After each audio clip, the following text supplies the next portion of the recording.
हमने जितने शास्त्र पढ़े उनमें ऐसा हमने कोई विधान आज तक कहीं नहीं पढ़ा कि कोई स्त्री भागवत की सप्ताहिकी अनुष्ठान करे। कई कारण हैं जिनके कारण वो अनुष्ठान सम्यक रूप से पूर्ण करने का अधिकार नहीं करती। राधे राधे दोस्तों, स्वागत है आपका एक और धमाकेदार वीडियो पर। दोस्तों, मासिक धर्म को लेकर इस समय सोशल मीडिया पर बहुत ज्यादा शोर हल्ला हो रहा है।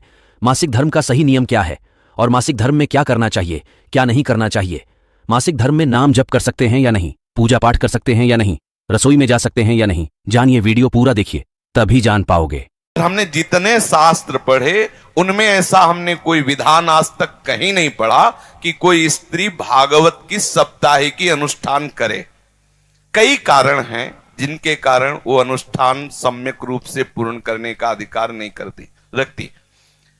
जैसे अनुष्ठान हुआ और वो मासिक धर्म से युक्त हो जाती है, अब वो अनुष्ठान कैसे पूर्ण करेगी? क्योंकि स्त्री शरीर में रजस्वला धर्म आता है और वो आपने अनुष्ठान लिया, अचानक क्रम बदला और वो हो गया, तो फिर कैसे मंच पर उस भागवत पर हम जाकर के वो लीला कथा का वर्णन करें? इस तरीके के बहाने बना दिए गए। दूसरा, जब आपको बाहर निकलने के लिए कहा जाता है, पहले व्यवस्थाएं वैसी नहीं थी। आज सब कुछ है, चाहे आप पैड्स ले लीजिए, आप और भी कई तरीके की अच्छी चीजें, सब आप नॉर्मली वर्क कर सकते हो। पहले कुछ भी नहीं था, तो पहले क्या करें? तो आपको घर के अंदर ही बंद रहना पड़ता था। आप जिस तरह के कपड़े इस्तेमाल करते थे, तो ऐसे रीजंस थे नहीं करने के। बीच वाले आके काम खराब करते हैं। इतना शुरुआत जिसने की उसने एक अच्छे रीजन से की, बीच वाला आके काम बिगाड़ देता है। उसने बिगाड़ दिया ये बोल के अछूत है, ये है, वो है। भाई 9 महीने एक लड़की जब बच्चा पैदा कर रही होती है वो पीरियड से नहीं होती है, और कहा भी जाता है ना कि बच्चे को खून से सींचा है। 9 महीने उसको पीरियड्स नहीं आ रहे, उस खून का इस्तेमाल तो हो रहा है ना बच्चे को सींचने में। अगर आपको लग रहा है वो खून इम्प्योर है, आप में से जितने हम सब बैठे सब इम्प्योर है, उसी खून से सबको सींचा गया है, इसलिए वो 9 महीने नहीं हुई। बाकी जो लास्ट में बचता है वो नेक्स्ट 40 दिन में निकल जाता है, तो इम्प्योर तो हो ही नहीं सकता। द्रौपदी जी के लिए वो उस वक्त रजस्वला अवस्था में थी जब भगवान आए। भगवान ने टच करने से पहले नहीं सोचा कि रजस्वला अवस्था में है। आप और हम कौन होते हैं सोचने वाले, ये मत करो वो मत करो। तो ये बातें बनाई गई। पहले रीजन अलग थे, सेफ्टी पर्पस था, आराम के लिए था, खान पान का पर्पस था। अब ये सब नहीं है। गांव का एक बच्चा जानता है इस बात को कि जब स्त्री का अपना धर्म हो तो विश्राम करे, पूजा, रसोई, अनुष्ठान इनसे दूर रहे। ये विधान है। अब यहां उदाहरण दिया जाएगा कि द्रौपदी जिस समय रजस्वला थी उस समय भगवान समा गए। अरे ओ, क्या स्थिति थी द्रौपदी की उस समय? उसकी साड़ी उतारी जा रही तो भगवान ये सोचेंगे रजस्वला है, तुम्हारी कौन साड़ी उतार रहा है इस टाइम? उस समय द्रौपदी की जो कंडीशन है, भगवान है वो तुम्हारी तरह मेरी तरह नहीं है।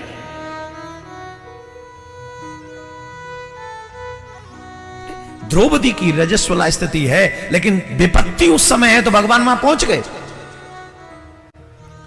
लेकिन द्रौपदी को छोड़ के दोबारा बताओ और कहां गए भगवान फिर इस स्थिति में? बोलो, बताइए हमें, एक उदाहरण दीजिए।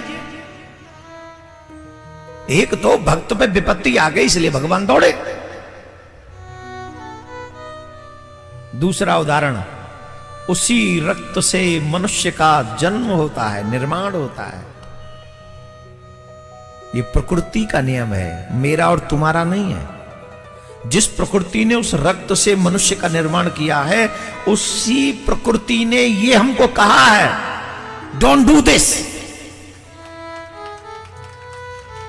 उसी पुराण, वही धर्म का ये आज्ञा है, स्पेशली आज्ञा है कि आप रसोई में नहीं जा सकते उन दिनों में, आप पूजा में नहीं जा सकते उन दिनों में।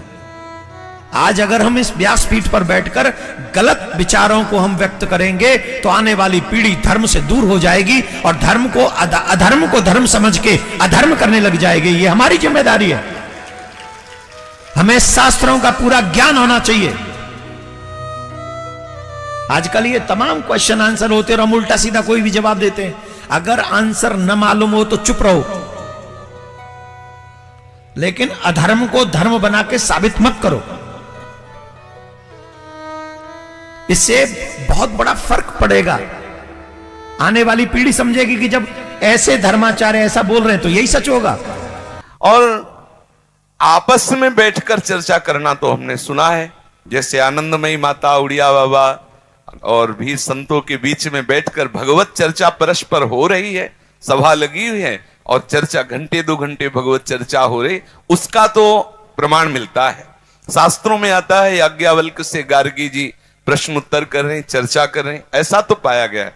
लेकिन अनुष्ठान का अभी तक हमें पता नहीं। अगर कहीं हो तो हम मानने के लिए भी तैयार हैं, क्योंकि निगम अनुशासन के अंतर्गत सब हैं। अगर कहीं शास्त्र में है और हमने नहीं पढ़ा, कोई हम सर्वज्ञ तो है नहीं, जितना हमें ठाकुर जी ने ज्ञान दिया उतने ही हम जानते, जितना जनाया उतने ही जान पाते। अगर कोई ऐसा शास्त्र है जिसे हमने नहीं पढ़ा और उसमें अनुमति दी जाती है, तो अभी तक हमने ऐसा पढ़ा नहीं है और ऐसा हमने कभी गुरुजनों से सुना भी नहीं है।